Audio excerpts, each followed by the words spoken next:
ডাকসু বিবি সাদিক কায়েম যা ঘটিয়েছেন, যা করেছে, জামাত শিবির জনতা বিবেকবান মানুষ সবার উচিত সাদিক কায়েমের এই কর্ম ব্যাপকভাবে শেয়ার করে সবার কাছে পৌঁছে দেয়। আপনাদের কাছে অনুরোধ করব। এখানে সাদিক কায়েম ইসলামপন্থী না হয়ে অন্য কেউ হলে দেশি বিদেশি সমস্ত মিডিয়া তার এই মহান কর্ম নিয়ে মাতামাতি শুরু করতো।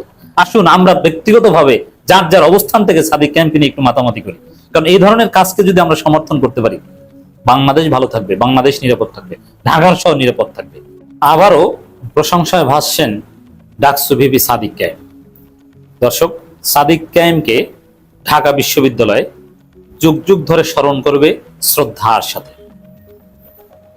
ঢাকা বিশ্ববিদ্যালয়ের শিক্ষার্থীরা তারা ভবিষ্যতে বলবে, তাদের সন্তানদের সাথে গল্প করবে যে আমরা যখন ঢাকা বিশ্ববিদ্যালয়ে পড়তাম তখন ডাকসুর একজন ভিপি ছিলেন যার নাম সাদিক কায়েম। তিনি একজন মহান ব্যক্তি ছিলেন, তিনি এই করতেন সেই করতেন। সত্যি সাদিক কায়েম অসাধারণ।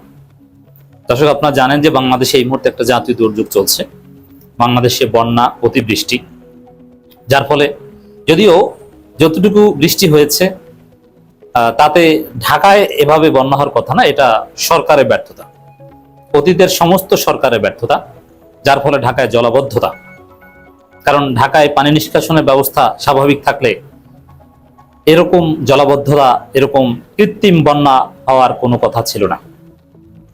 দর্শক, সেই ঢাকা এখন জলাবদ্ধ এক নগরী, মানুষ বের হতে পারছে না, কোথাও হাঁটু সমান, কোথাও কোমর সমান, কোথাও বুক সমান পানি, এবং নৌকায় চলাচল করার মতো একটা পরিবেশ তৈরি হয়েছে। টোকাই কিংবা বস্তির ছেলেরা দেখলাম যে তারা আনন্দ করছে, ঢাকার রাজপথে লাফ দিচ্ছে, পানিতে মজা করছে, নিউ মার্কেট এলাকায় বিভিন্ন জায়গায়। আমরা ঢাকা বিশ্ববিদ্যালয়ে পড়েছি, কিন্তু পুরো 5 বছরে কখনো ঢাকা বিশ্ববিদ্যালয়ে এরকম একটা জলাবদ্ধ বন্যার মতো একটা পরিস্থিতি তৈরি হয়েছে এগুলো আমরা দেখিনি, এটা হয়নি আমাদের সময়। এবং এই জলাবদ্ধতার কারণে বিদ্যুৎ বিপর্যয়, হলগুলো অন্ধকারে থাকবে, কয়েকটা হল বিদ্যুৎবিহীন, এবং রান্না করতে পারবে না, সুপেও পানি থাকবে না যেহেতু বন্যা। এরকম পরিস্থিতি, এটা একটা মানবিক বিপর্যয়। বিশেষ করে পুরো ঢাকার শহরের মধ্যে সবচেয়ে সেফ জায়গার মধ্যে একটা ঢাকা বিশ্ববিদ্যালয়। এখানে বিদ্যুৎ ব্যবস্থা একসময় মানে যখন বাংলাদেশে বিদ্যুৎ ওইরকম থাকতো না, মাঝে মাঝে আসতো। 2016 সালের পর বাংলাদেশে বিদ্যুৎ ব্যবস্থা স্বাভাবিক হয়েছে। তো আগে যখন গরমের দিনে 24 ঘন্টার 20 ঘন্টা বিদ্যুৎ থাকতো না, 3-4 ঘন্টা থাকতো, ওই সময়টাও ঢাকা বিশ্ববিদ্যালয় এলাকায় পুরোপুরি সময় বিদ্যুৎ থাকতো, নর্মালি বিদ্যুৎ যেত না। একটা সেফ জায়গা। এবং পানির কথা যদি বলি, সুপেয় পানি ঢাকার বিভিন্ন জায়গায় খুব কঠিন। আপনারা জানেন আজিমপুর বা বিভিন্ন জায়গায়, পুরান ঢাকা আরো অনেক জায়গায় আছে যে ফিল্টারে পানি কিনে খেতে হয়। এরপরে কাউকে কাউকে নিম্নয়ের মানুষকে দেখেছি ওয়াসার যে পানির পাম্প থাকে সেখানে সিরিয়াল দিয়ে বোতল ভরে ভরে পানি নিয়ে আসে।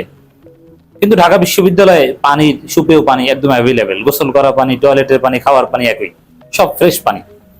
একটা সুন্দর পরিবেশ ছিল। সেই ঢাকা বিশ্ববিদ্যালয়ে সুপেয় পানির সংকট, এটাকে একটা ভয়াবহ মানবিক বিপর্যয় বলা যায়।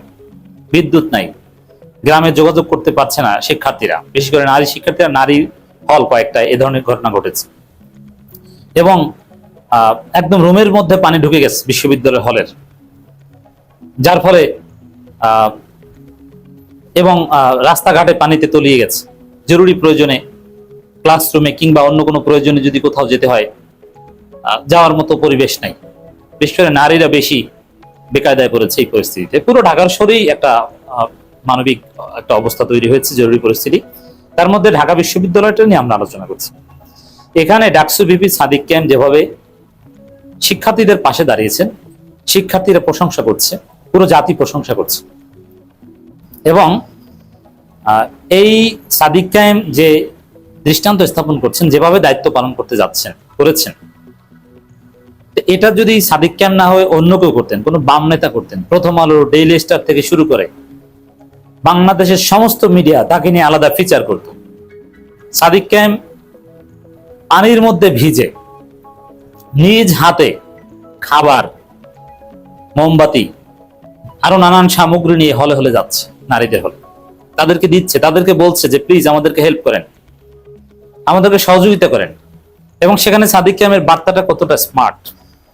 তিনি বলছেন যে এটা একটা জাতীয় দুর্যোগ, অতএব আমাদের সবাইকে কোঅপারেট করতে হবে। অ্যাট দি সেম টাইম আমরা এই পানি জলাবদ্ধতা যেন না হয়, এর জন্য দীর্ঘমেয়াদী পরিকল্পনা বা আরো নানান বাজেট টাজেট অনেক কিছু নিয়ে এসেছে, কিন্তু সরকার আমাদেরকে সহযোগিতা করছে না। সরকার পরিবর্তন হওয়ার সাথে সাথে বিশ্ববিদ্যালয় প্রশাসন আমাদের প্রজেক্টগুলো বাতিল করে দিচ্ছে। সাদিক কায়েমদের যে চেষ্টা, তারা যদি স্বাধীনভাবে জাস্ট কাজ করতে পারতো, স্বাধীনভাবে কাজ করতে পারতো, বিশ্ববিদ্যালয় প্রশাসন যদি সাদিক কায়েমদের ভালো ভালো কাজ জাস্ট পেছন থেকে টেনে না ধরতো, তাহলে ঢাকা বিশ্ববিদ্যালয় হয়তো এই পরিস্থিতি হতো না। তারপরও যা করছেন, সামর্থ্যের মধ্যে যা করছেন, এটা সমসাময়িক যুগে এরকম কোন এক্সাম্পল দেখা যায় না। সাদিক কায়েম মোমবাতি নিয়ে যাচ্ছেন, খাবার নিয়ে যাচ্ছেন, এবার নিজে উপস্থিত থেকে জরুরি ভিত্তিতে ওয়াসার পানি নিয়ে এসেছেন, এই পানিগুলো দিচ্ছেন হল পর্যায়ে, এবং পানি নিষ্কাশনের জন্য জরুরি ব্যবস্থা করেছেন, মেশিন টেশিন ফিট করেছেন, পানি সরিয়ে নেওয়া হচ্ছে। তো দর্শক, ঢাকা বিশ্ববিদ্যালয়ে তো অনেক ভিপি এসেছেন, কোন ভিপি ছোটখাটো এরকম আরো সংকট অতীত হয়েছিল, কিন্তু এরকম দায়িত্ব পালন করেছেন, এরকম ইনস্ট্যান্ট সাড়া দিয়েছেন, এরকম কোন এক্সাম্পল কেউ দেখাতে পারবে না। এই জন্য আমি বলি যে ঢাকা বিশ্ববিদ্যালয়ের ইতিহাসে সেরা ভিপি সাদিক কায়েম। এবং নগরবাসীর বা ঢাকা বিশ্ববিদ্যালয় এলাকার যারা বিশেষভাবে জলাবদ্ধতার শিকার হয়েছে, তাদের জন্য সাদিক কায়েমের যে র্যাপিড রেসপন্স, ইনস্ট্যান্ট রেসপন্স, এবং যেভাবে তাদের এই দুঃসময়ে তাদের মোটামুটি রিলিফ দিতে পেরেছে, উদ্ধার করতে পেরেছে, সমস্যা সমাধান করতে পেরেছে, সাদিক কায়েমের তৎপরতায় তার টিম যেভাবে কাজ করেছে, যেভাবে জরুরি ভিত্তিতে ওয়াসা, সিটি কর্পোরেশন এদেরকে মোটামুটি ডেকে আনতে পেরেছে, যদিও তারা টাইমলি সাড়া দেয়নি, তাতে শিক্ষার্থীরা সত্যিকার অর্থে কৃতজ্ঞ হচ্ছে এবং তারা মনে করছে যে আমরা সাদিক কায়েমকে ভোট দিয়ে সঠিক কাজ করেছি। তারা সাদিক কায়েমের জন্য দোয়া করছে এবং অধীর আগ্রহে সাদিক কায়েমের জন্য অপেক্ষা থাকে, ভাই কখন আসবেন। বিশেষ করে নারী শিক্ষার্থীরা ব্যাপকভাবে সাদিক কায়েমকে ভোট দিয়েছেন। এবং এর মধ্য দিয়ে আর একটা বিষয় স্পষ্ট হলো যে সাদিক কায়েম আগামী ঢাকা দক্ষিণ সিটি কর্পোরেশনের নগর পিতা হওয়ার যোগ্য। আমরা বিশ্বাস করি তিনি হবেন আগামীর নগর পিতা। তার হাতেই ঢাকা দক্ষিণ সিটি কর্পোরেশন সবচেয়ে নিরাপদ থাকবে। সাদিক কায়েমদের যে ক্রিয়েটিভিটি, তাদের যে ইন্টারন্যাশনাল ডোমেস্টিক লিঙ্ক আপ, তাতে বেসরকারি উদ্যোগেও তারা অনেক বড় বড় সমস্যার সমাধান করতে পারবেন। আর সরকারি সহযোগিতা তো তখন পাবেন মেয়র হলে, তখন তো কথাই নেই। তা সত্ত্বেও রাষ্ট্রের সক্ষমতার বাইরেও, যেমন চীনের তো আর সক্ষমতার অভাব নেই, সেখানেও তো বন্যায় কত দুর্ঘটনা ঘটে, উন্নত দেশেও ঘটে। তারপরও যখন মানবিক কোনো পরিস্থিতি, কারণ প্রকৃতির সাথে তো আর আমরা পারবো না, রাষ্ট্র সরকার কেউই প্রকৃতির সাথে কুলিয়ে উঠতে পারে না, এরকম যদি কোনো পরিস্থিতি তৈরি হয়, তখন মানবিক দায়িত্ববোধ এটা হচ্ছে সবার উপরে। তো এই জায়গায় সাদিক কায়েমরা, ওদিকে ডাক্তার শফিকুর রহমানরা এলাকায় ঘুরছে, কার কি লাগবে বাসায় খাবার পৌঁছে দিচ্ছে, মোমবাতি, যেখানে জেনারেটর দরকার জেনারেটর পৌঁছে দিচ্ছে, অসুস্থ রোগীদের হসপিটালে পার করছে, এবং কেউ অসুস্থ হলে তাকে দেখতে যাচ্ছে, ফ্রি ভ্যানের ব্যবস্থা করে দিচ্ছে, রাস্তা পারাপারের ব্যবস্থা করে দিচ্ছে। এবং এজন্য তারা ক্ষমা চাচ্ছে যে আমরা দুঃখিত, নগরবাসীর কাছে আমরা দুঃখিত যে আমরা আপনাদের জন্য একটা সুন্দর বসবাস উপযোগী নগর গড়ে তুলতে পারিনি।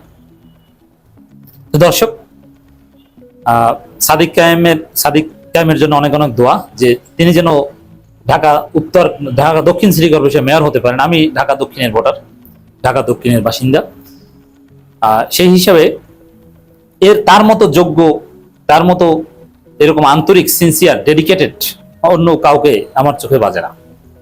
ঢাকা বিশ্ববিদ্যালয় তাকে যুগ যুগ ধরে স্মরণ করবে।